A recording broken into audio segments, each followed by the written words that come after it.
Hello friend, welcome back to Rapid Technical Analysis YouTube channel. दोस्तों आज तारीख है 20 सितंबर 2021 और 21 सितंबर 2021 के लिए बेस्ट स्टॉक कल क्या होगा वाली ये सीरीज़ में मैं आपके लिए यहाँ पे जो कुछ स्टॉक्स लेके आया हूँ, जो पहले मैंने best stock to buy now in fear zone की सीरीज़ में मैंने कवर किए हैं और अभी फिलहाल फियर जोन से बाहर हैं। लेकिन उन सब स्टॉक्स में कल क्या लेवल बन रहे हैं, कल क्या हो सकता है, मोटा मोटी हम यहाँ पे डिस्कस करने की कोशिश करेंगे। दोस्तों यहाँ पे मेरा व्यू बताने से पहले मैं अगेन डिस्क्लेमर दे देता हूँ कि मैं कोई सेबी रजिस्टर्ड एनालिस्ट नहीं हूँ। यहाँ पे जो भी मैं अपना व्यू बता रहा हूँ सिर्फ एजुकेशन पर्पज़ के लिए। आप चाहें तो इसमें अपने फाइनेंशियल एडवाइजर से सलाह मशवरा करके इसमें ट्रेड ले सकते हैं या फिर अपना खुद का भी रिसर्च एनालिसिस कर सकते हैं। आपकी फ़ायदे या नुकसान की जिम्मेदारी मेरी या मेरी चैनल की नहीं रहेगी। दोस्तों डिस्क्लेमर के साथ यहाँ पे हम आज का जो हमारा वीडियो है शुरू करते हैं। दोस्तों जल्दी जल्दी मैं सारी चीज़ें बताऊंगा। तो पहला स्टॉक है आईजीएल का। दोस्तों इसको मैं best stock to buy now in fear zone वाली सीरीज़ में लास्ट वीडियो में कवर करना भूल गया था, जो कि मैंने बोला था कि मैं कवर करता हूं, लेकिन मेरे ध्यान में से निकल गया स्टॉक। दोस्तों फिलहाल ये स्टॉक देखिए अभी फिलहाल 543 के आसपास है, लेकिन उसके बाद जो सपोर्ट है वो सपोर्ट 535 का है। दोस्तों ये इंपॉर्टेंट सपोर्ट है। ये सपोर्ट अगर ब्रेक होता है तो फिर ये जो ट्रेंड लाइन है इसका एक बार ये सपोर्ट ले सकता है, जो कि 528.30 के आसपास का है। तो ये स्टॉक अगेन फियर जोन के अंदर एंटर हो रहा है। दोस्तों लॉन्ग टर्म के लिहाज से काफ़ी अच्छा स्टॉक है।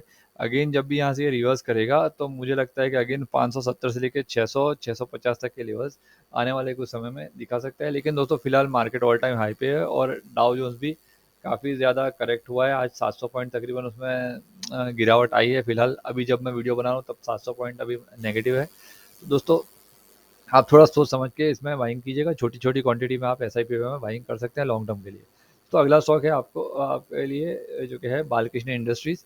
तो जैसे हमने डिस्कस किया था, बालकृष्ण इंडस्ट्रीज के पास यहाँ पे 2510 के आसपास का एक रेजिस्टेंस लेवल है। जब तक इसके ऊपर नहीं निकलेगा तब तक ये पॉजिटिव नहीं होगा। फिलहाल ये एक रेंज में फंस गया है। इसके लिए नीचे का जो सपोर्ट है जो कि 2400 का है और ऊपर से ऊपर का सपोर्ट है यानी 2400 से 2500 की 100 रुपए की एक रेंज में फंस गया है। अब दोस्तों यहाँ पे देखिए किसी भी कारण सर कल आज का लो ब्रेक होता है तो फिर ये अपना 2400 का एक बार लेवल टेस्ट करने नीचे आ सकता है। ऊपर की साइड सेम व्यू है, 2500 ब्रेक करेगा तो 2600 तक के हमें 2550 और 2600 तक के हमें टारगेट देखने मिल सकते हैं। दोस्तों अगला स्टॉक है हमारा बजाज फाइनेंस का। दोस्तों देखिए बजाज फाइनेंस आज इतना मार्केट गिरने के बावजूद भी बजाज फाइनेंस में हमको अच्छी तेज़ी देखने मिली, जो कि मार्केट में और गिरावट की वजह से ये फिर तेज़ी सस्टेन नहीं हो पाई। अब दोस्तों यहाँ पे देखिए इसके लिए जो सपोर्ट लेवल है वो ये लेवल यहाँ पे सपोर्ट का लेवल यहाँ पे बन गया है, क्योंकि देखिए यहाँ पे एक बड़ी कैंडल बनी थी और बीच में कोई सपोर्ट नहीं था।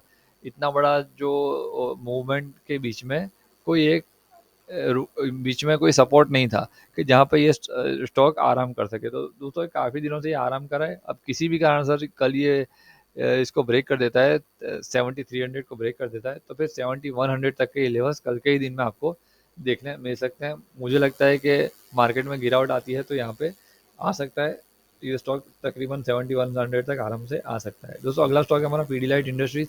दोस्तों ये स्टॉक को मैंने काफ़ी नीचे है फियर जोन के आसपास से आपको बाइंग के लिए दिया था और मैंने बोला था कि ये पैटर्न अभी मुझे लगता है कि ज़्यादा चांसेस है कि ये पैटर्न यहाँ पे कंप्लीट होगी, राउंडिंग बॉटम पैटर्न। और अगर यहाँ से रिट्रेस भी होता है तो अभी फिलहाल इसके लिए सपोर्ट है जो कि है 2335 का। तो दोस्तों नजर रखिए 2335 के सपोर्ट से यहाँ पे 2335 के भाव से सपोर्ट लेके बाउंस कर सकता है। केमिकल सेक्टर की लीडर कंपनी है, इसका कोई तोड़ नहीं है। फेविकॉल का कोई तोड़ नहीं है। दोस्तों मैं तो बचपन से इसको देख रहा हूँ, जैसे मैंने प्रीवियस वीडियो में बताया कि फेविकॉल की पीयर में कोई स्ट्रॉन्ग कंपनी नहीं है जो इसका मुकाबला कर सके। दोस्तों अगला स्टॉक है हमारा रिलायंस इंडस्ट्रीज। दोस्तों ये भी एक रेंज में फंसा हुआ है, इसी रेंज में काफ़ी दिनों से है। अब दोस्तों फिलहाल इसके लिए जो है ये सपोर्ट है। कल भी मैंने बताया था कि ये जो एरिया है ये सपोर्ट का एरिया है। अगर ये स्टॉक 2350 के को ये ब्रेक कर देता है तो फिर ये थोड़ा वीक हो जाएगा और अपना जो प्रीवियस सपोर्ट है जो कि है 2300 रुपये के आसपास का, वहाँ पे एक बार टच करने आ सकता है। ऊपर की साइड दोस्तों जब तक ये 2450 या 2500 अपना जो प्रीवियस हाई है ये ब्रेक नहीं करता तब तक के लिए नई पोजीशन इसमें नहीं बनेगी। अभी फिलहाल आप नो ट्रेड जोन में है ये। तो मुझे लगता है कि कल मार्केट में गिरावट आती है तो फिर ये स्टॉक आपको थोड़ा डिस्काउंट में मिल सकता है। दोस्तों अगला स्टॉक है हमारा हिंदुस्तान यूनिलीवर। दोस्तों यहाँ पे देखिए कल इसमें मैंने बताया था कि इसके पास ये फिलहाल ये जो एरिया है ये सपोर्ट का एरिया है। दोस्तों किसी भी कारण सर अगर यहाँ से बाउंस होना होगा तो इसी एरिया से होगा, मैंने आपको यही बताया था। अब देखिए इसी के एरिया के आसपास से यहाँ पे बाउंस हुआ है और अगेन ये रेक्टेंगल के बीच में घुस गया है। अब दोस्तों जब तक ये रेक्टेंगल के ऊपर यहाँ पे क्लोज नहीं करता तब तक इसमें फ्रेश बाइंग नहीं होगी। अगर किसी को लेना है तो इस एरिया के आसपास यानी कि 2900 के ऊपर क्लोजिंग बेसिस पर अगर ये क्लोज करता है 2900 के ऊपर, तो आप इसमें छोटी मोटी स्विंग ट्रेड की पोजीशन बना सकते हैं अपने फाइनेंशियल एडवाइजर से सलाह मशवरा करके। दोस्तों अगले अगला स्टॉक है हमारा डीमार्ट का। दोस्तों डीमार्ट में भी मैंने कल के वीडियो में बताया था और प्रीवियस वीडियो में बताया था कि इसके पास ये रेंज है, ये रेंज जो रेक्टेंगल है, जब भी ये ब्रेकआउट करेगा बड़ा मूवमेंट देगा।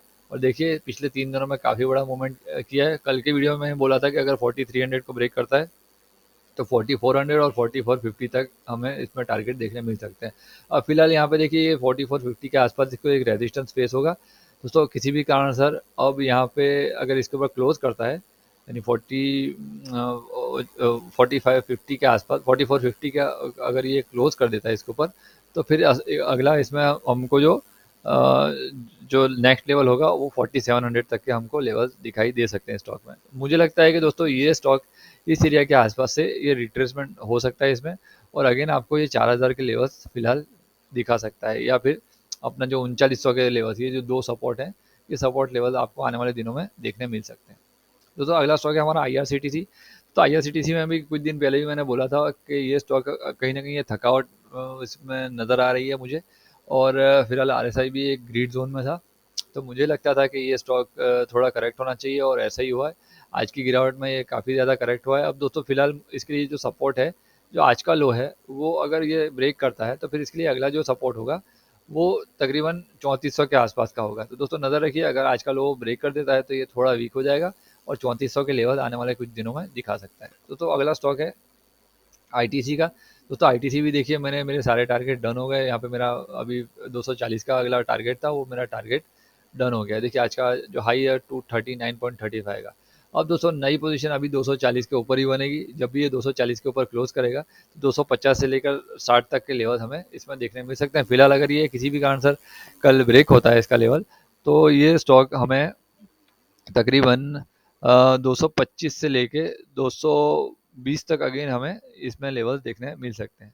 दोस्तों अगला स्टॉक है हमारा HDFC का, HDFC लाइफ का, सॉरी।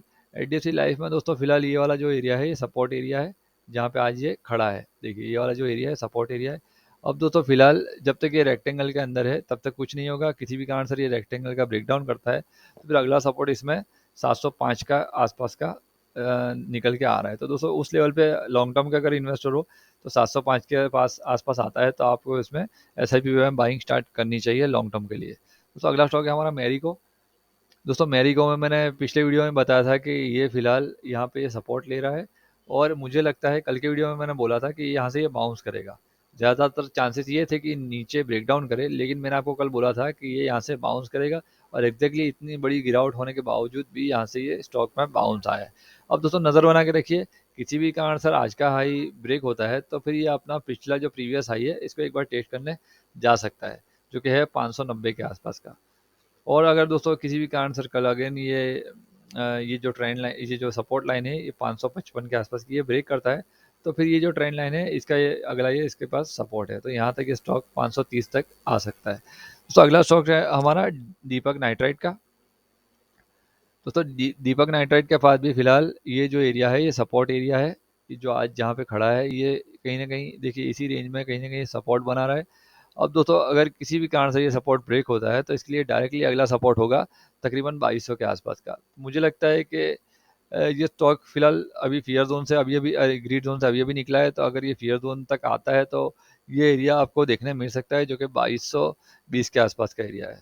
दोस्तों मुझे लगता है कि ये आने वाले समय में ये यहाँ तक आ सकता है। अगर इसको बाउंस करना होगा तो कल यहीं से बाउंस होगा, समझे आप।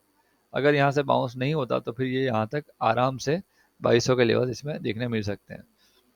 दोस्तों अगला स्टॉक है हमारा जो कि है डिक्सन टेक्नोलॉजीज। दोस्तों डिक्सन टेक्नोलॉजीज भी देखिए कि ये फिलहाल काफ़ी मल्टीपल पैटर्न्स में बीच में ये फंसा हुआ है। अब मैं सोच रहा था कि यहाँ से एक बड़ी कैंडल बन सकती है, लेकिन दोस्तों फिलहाल अभी तक बड़ी कैंडल नहीं बनी है क्योंकि मार्केट में थोड़ा वीकनेस है और मार्केट ऑल टाइम हाई पे है। लेकिन दोस्तों यहाँ पे देखिए अब ये पैटर्न क्या क्रिएट हो रही है, अब ये ट्राइंगल का ब्रेकआउट कर दिया है। अब दोस्तों यहाँ पे क्या सिचुएशन है कि अभी ये जो एरिया है ये सपोर्ट का एरिया है, जो आज का लो है समझ लीजिए कि ये एरिया सपोर्ट के आसपास है। अब दोस्तों किसी भी कारण सर ये एरिया ब्रेकडाउन होता है, यानी ये सपोर्ट ब्रेक होता है, तो फिर ये अपना पैटर्न जो है वो कप विथ हैंडल पैटर्न को यहाँ पे कंप्लीट करेगा। कहीं ना कहीं इस तरह से स्टॉक बना सकता है। दोस्तों बाउंस का करना होगा तो यही एरिया से बाउंस करेगा, याद रखना कल के दिन में यहाँ से ये बाउंस होना चाहिए अगर बाउंस करना होगा तो। किसी भी कारण से इसके नीचे आ गया तो ये फिर ये पैटर्न कंप्लीट कर देगा। तो अगला स्टॉक है हमारा वोल्टास का। वोल्टास दोस्तों मैंने 950 के आसपास आपको फियर जोन में आपको बाइंग के लिए दिया था और मैंने यहाँ पे लेवल्स निकाल के रखे थे। अब दोस्तों यहाँ पे देखिए कहीं ना कहीं ये फाइनल हमारे लेवल के आसपास से ये यहाँ पे रिट्रेस हो रहा है। तो दोस्तों अगला लेवल अभी फिलहाल 1195 1200 के आसपास का अगला सपोर्ट है।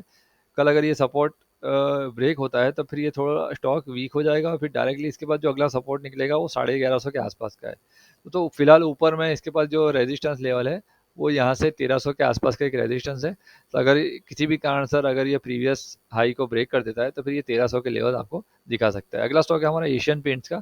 तो Asian paint sector leader stock है। मैंने पिछले वीडियो में बताया था कि इसके पास ये जो एरिया है सपोर्ट एरिया है, और कल के वीडियो में मैंने बोला था कि अगर ये सपोर्ट ब्रेक होता है तो फिर अगला सपोर्ट इसके लिए बनेगा 3200 के आसपास। तो दोस्तों नज़र बना के रखिए, इसमें मुझे लगता है कि ये सपोर्ट इंपॉर्टेंट सपोर्ट इसने ब्रेक किया है तो कल के दिन में ये 3200 के लेवल्स आपको आने वाले कुछ दिन में आपको दिखा सकता है। दोस्तों अगला स्टॉक है हमारा हैप्पीएस्ट माइंड।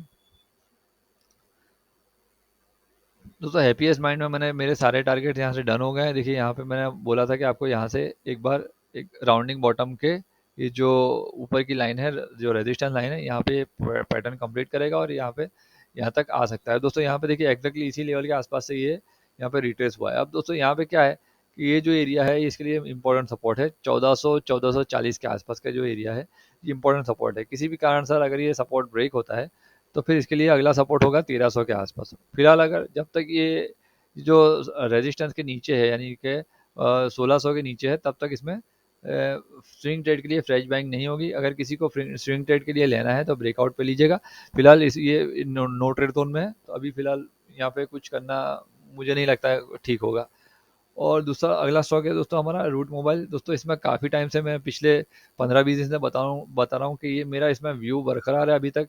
जब से ये पैटर्न कंप्लीट हुई है तब से मैं बता रहा हूँ कि ये यहाँ से एक हैंडल बनाने आएगा। भले ही यहाँ से बाउंस हुआ है, ट्राइंगल का ब्रेकआउट हुआ है, लेकिन जब तक इस एरिया के ऊपर ये क्लोज नहीं करता तब तक मेरा व्यू इसमें बरकरार है कि ये यहाँ पे कम से कम ये हैंडल बनाने आएगा। अब दोस्तों यहाँ पे हैंडल बनाने आएगा तब देखेंगे क्या होता है, या इसका ब्रेकडाउन करता है कि यहीं से बाउंस करता है वो आने वाला वक्त बताएगा।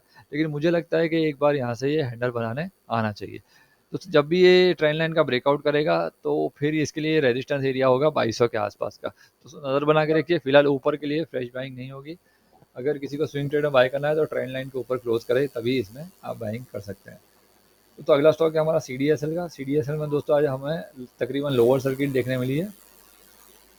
और दोस्तों ये स्टॉक भी मैंने आपको जैसे बताया कि यहाँ से देखिए ट्राइंगल का ब्रेकआउट करने के बाद इसके बाद एक रेजिस्टेंस एरिया था और उसी रेजिस्टेंस के एरिया से इसने यहाँ पे पैटर्न क्रिएट की थी राउंडिंग बॉटम। अब मुझे लगता है कि यहाँ पे एक हैंडल बनाने की एक कोशिश करेगा। तो देखते हैं कल के दिन में क्या होता है। अगर इसको हैंडल बनाना होगा तो यहीं कहीं से ये स्टॉक इधर से इस एरिया के आसपास सपोर्ट लेके यानी कि 1250 के आसपास का सपोर्ट लेके ये यहाँ से बाउंस कर सकता है। अभी दोस्तों अगर उसके नीचे निकल गया तो फिर वीक हो जाएगा, लेकिन दोस्तों जब जाएगा जब उस पर बात करेंगे। फिलहाल मुझे लगता है कि ये पैटर्न कंप्लीट होनी चाहिए। दोस्तों अगला स्टॉक है हमारा एस्ट्रल पाइप का। दोस्तों एस्ट्रल पाइप भी मैंने कल के दिन में कवर किया था और काफ़ी दिनों से बोल रहा हूँ कि इसके पास ये जो एरिया है रेजिस्टेंस एरिया है। देखिए लाइन अब धीमे धीमे बड़ी होती जा रही है। अब ये रेजिस्टेंस एरिया धीमे धीमे बड़ा हो रहा है। दोस्तों जब तक ये रेजिस्टेंस के ऊपर ये क्लोज नहीं करता तब तक इसमें नई पोजीशन नहीं बनाई जाएगी। देखिए तकरीबन ये 10 12 15 दिन से 20 दिन से तकरीबन ये एक ही रेंज में फंसा हुआ है। तो अब दोस्तों यहाँ पे क्या है कि देखिए यहाँ पे एक रेक्टेंगल पैटर्न फॉर्मेशन यहाँ पे आपको दिखाई देगा। देखिए यहाँ से कहीं ना कहीं ये रेक्टेंगल पैटर्न में फंसा हुआ है। अब दोस्तों इसके लिए ये जो रेक्टेंगल है ये इम्पोर्टेंट सपोर्ट जोन है। अगर कल के दिन में बाउंस नहीं होता ये स्टॉक तो फिर ये स्टॉक अपना जो प्रीवियस सपोर्ट है जो कि है 1950 के आसपास वो यहाँ पे टेस्ट करने आने वाले दिनों में आ सकता है। दोस्तों जब तक ये इसके ऊपर बॉक्स के ऊपर क्लोज नहीं करता तब तक में इसमें फ्रेश बाइंग फिलहाल नहीं होगी। तो अगला स्टॉक है हमारा प्रिंस पाइप का। तो प्रिंस पाइप फिलहाल काफ़ी दिनों से इसको भी मैंने कवर किया, यहाँ पे फियर जोन में भी कवर किया था और हमने यहाँ पे ऑलरेडी बाइंग भी किया है इस एरिया के आसपास और वहाँ से मेरे जो 2 टारगेट थे वो यहाँ पे डन हो चुके हैं।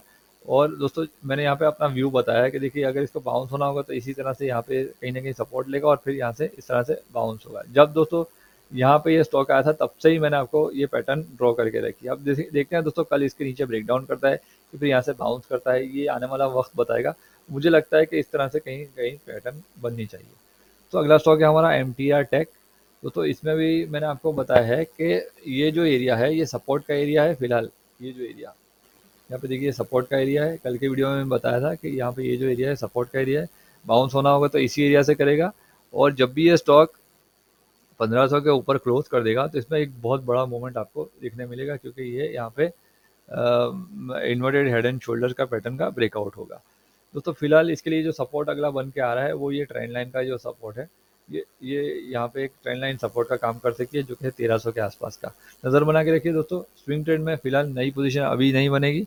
हो सकता है दोस्तों यहाँ पे किसी को लेना है तो फिर इसी ट्रेंड लाइन का आसपास जब ये टच करने आता है तो यहाँ से अगर बाउंस करता है तो आप छोटी मोटी पोजीशन यहाँ पे पेपर ट्रेडिंग के लिए बना सकते हैं। दोस्तों अगला स्टॉक है हमारा एक्साइड इंडस्ट्रीज। दोस्तों एक्साइड इंडस्ट्रीज में भी हमारा आज स्टॉप लॉस हिट हुआ है। हमने यहाँ पे स्विंग ट्रेडिंग के लिए एक कॉल लिया था और हमारा छोटा सा स्टॉप लॉस था, 3 रुपये का स्टॉप लॉस था।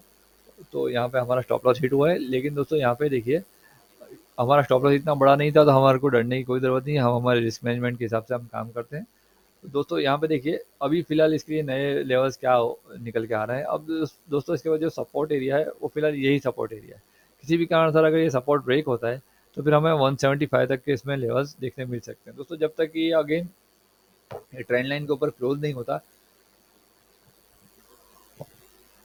सॉरी दोस्तों, जब तक ये ट्रेंड लाइन के ऊपर क्लोज नहीं होता तब तक हम इसमें नई पोजीशन नहीं बनाएंगे। दोस्तों अगला स्टॉक है हमारा क्लीन साइंस एंड टेक्नोलॉजीज का। दोस्तों कल की वीडियो में मैंने बताया था कि इसके बाद ये जो एरिया है ये सपोर्ट का एरिया है, और आज का देखिए लो देखिए वो इसी सपोर्ट एरिया के आसपास का है। हमारा सपोर्ट एरिया कहाँ पे है? 1780 का, और आज का लो देखिए 1805 के आसपास का इसने लो लगाया है। तो दोस्तों यहाँ पे देखिए इसी एरिया के आसपास से यहाँ पे सपोर्ट लेके इसने बाउंस किया है। अब दोस्तों यहाँ पे देखिए जब तक ये वो 1970 यानी 2000 के लेवल्स के ऊपर क्लोज नहीं करता तब तक इसमें फ्रेश पोजीशन नहीं बनेगी। फ्रेश पोजीशन ब्रेकआउट के ऊपर ही बनेगी। जब भी ये 2000 के ऊपर क्लोज करेगा या ब्रेकआउट करेगा तो इसका अगला जो लेवल होगा 2050 से लेके 2100 तक के हमको लेवल्स इसमें दिखाई दे सकते हैं। दोस्तों अगला स्टॉक है हमारा कोटक बैंक का।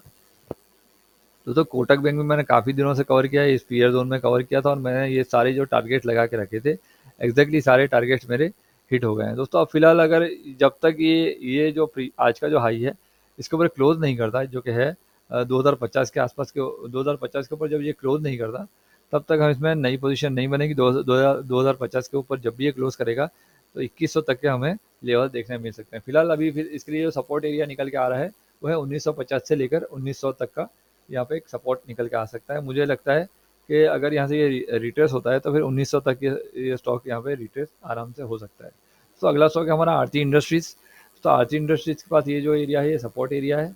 दोस्तों अभी देखिए यहाँ पे मेरा व्यू था कि ये इस तरह से पैटर्न कंप्लीट करने जाएगा, लेकिन ये पैटर्न कंप्लीट करने नहीं गया है और यहाँ से इसी एरिया के आसपास से ये रिट्रेस हुआ है। तो अब दोस्तों ये जो इसके पास एरिया है ये एक इम्पोर्टेंट सपोर्ट का काम करेगा। ये जो एरिया है ये तकरीबन 880-85 के आसपास। दोस्तों कल नज़र बना के रखिए, अगर ये एरिया ब्रेक होता है तो फिर अगला डायरेक्टली इसके बाद सपोर्ट है वो है तकरीबन 850 के आसपास का, 840 के आसपास का। तो दोस्तों नज़र बना के रखिए। लॉन्ग टर्म के लिए फिलहाल काफ़ी अच्छी कंपनी है, फियर जोन में आ रही है, ऑलमोस्ट आ गई है। दोस्तों अगर आपके पास ये स्टॉक अगर लॉन्ग टर्म के लिए आपको लेना है तो फिलहाल फियर जोन में है, तो आप चाहें तो इसमें छोटी छोटी क्वांटिटी में SIP में बाइंग स्टार्ट कर सकते हैं। दोस्तों अगला स्टॉक है हमारा गारवेर फाइबर्स का। तो दोस्तों देखिए गारवेर फाइबर में भी आपको मैं काफ़ी दिनों से बोल रहा हूँ कि ये ट्रेंड लाइन का रेजिस्टेंस है, जब तक इसके ऊपर क्लोज नहीं करेगा बड़ा मूवमेंट नहीं होगा। दोस्तों आज भी इसके ऊपर ब्रेकआउट करने की कोशिश की लेकिन कामयाब नहीं हुआ, और इसी एरिया के आसपास से रेजिस्टेंस लेके ये घूमा है। तो दोस्तों फिलहाल इसके लिए जो सपोर्ट बन रहा है वो 3260 के आसपास का है, 3250 3260 के आसपास का है। तो मुझे लगता है कि जब जब तक अगर ये आज का हाई ये जो ट्रेंड लाइन है ये इसके ऊपर क्लोज नहीं करता तो इसके पास ज़्यादा चांसेस हैं कि ये स्टॉक 3250 के आसपास के हमें लेवल्स दिखा सकता है। दोस्तों अगला स्टॉक है हमारा मुथूट फाइनेंस, जो कि हमने best stock to buy now in fear zone में भी कवर किया है, और अगेन यहाँ पे कवर कर रहा हूँ कि यहाँ पे देखिए इसके बाद ये सपोर्ट एरिया है 1440 के आसपास, 1440 के आसपास आसपास का। दोस्तों यहाँ पे ये स्टॉक यहाँ इसी एरिया के आसपास सपोर्ट लेना चाहिए मेरे हिसाब से। अगर सपोर्ट नहीं लेता तो फिर 1400 का सपोर्ट अगला सपोर्ट होगा। दोस्तों अगला स्टॉक है हमारा HDFC बैंक का। दोस्तों HDFC बैंक यहाँ पे देखिए इस एरिया के आसपास मुझे लगता है कि ये आना चाहिए 1528 के आसपास, अनलेस के यहाँ पे ये एरिया को ब्रेक कर देता है, यानी कि ऊपर का रेजिस्टेंस इसके पास है 1600 का और नीचे का जो सपोर्ट है वो 1530 के आसपास का है। तो इस रेंज में ये स्टॉक अभी फिलहाल फंस गया है। अब दोस्तों इसको यहाँ पे ऐसे भी ड्रॉ करके आप इसका यहाँ पे ब्रेकआउट काउंट कर सकते हैं कि यहाँ पे देखिए ट्राइंगल का ब्रेकआउट हुआ है, लेकिन दोस्तों अभी देखिए अगेन ये ट्राइंगल के अंदर दोबारा से घूम फिर के आ गया है। तो दोस्तों अब ये ट्राइंगल जो है इसके लिए अगले सपोर्ट का काम करेगा। दोस्तों अगला स्टॉक है हमारा जो कि है सुमितोमो केमिकल्स। दोस्तों सुमितोमो केमिकल तकरीबन 1 डेढ़ महीने से मैं कवर कर रहा हूँ, फियर जोन के आसपास ही है। केमिकल सेक्टर की एक इमर्जिंग कंपनी है जो छोटी मोटी क्वांटिटी में आप बाइंग कर सकते हैं। दोस्तों एक्चुअली ये इसने आज ट्राइंगल पैटर्न का यहाँ पे ब्रेकडाउन किया है और इसी सपोर्ट के आसपास ये सपोर्ट ले रहा है। अब दोस्तों कल के दिन अगर ये इसका जो इम्पोर्टेंट सपोर्ट है 385 के आसपास का, ये सपोर्ट अगर किसी भी कारण से ब्रेक हो जाता है तो ये स्टॉक थोड़ा वीक हो जाएगा। अगर बाउंस करना होगा तो इसी एरिया से बाउंस करेगा, जैसे कि देखिए यहाँ से पहले बाउंस किया है, इसी तरह से यहाँ से अगेन बाउंस कर सकता है। दोस्तों आज की वीडियो में इतना ही। दोस्तों आशा करता हूँ कि वीडियो आपको ज़रूर पसंद आएगा। पसंद आया तो प्लीज़ इसे लाइक और शेयर ज़रूर कीजिएगा। और दोस्तों लाइव मार्केट में इंट्राडे ट्रेडिंग के लिए आपको इंट्राडे पेपर ट्रेडिंग के लिए आपको स्टॉक्स चाहिए तो आप मेरी टेलीग्राम चैनल को ज्वाइन कर सकते हैं। टेलीग्राम चैनल का लिंक मैंने डिस्क्रिप्शन बॉक्स में दे रखा है। दोस्तों आशा करता हूँ कि वीडियो ज़रूर पसंद आएगा। पसंद आया तो प्लीज़ लाइक और शेयर ज़रूर करना। मिलते हैं किसी अगले वीडियो में, तब तक के लिए शुक्रिया।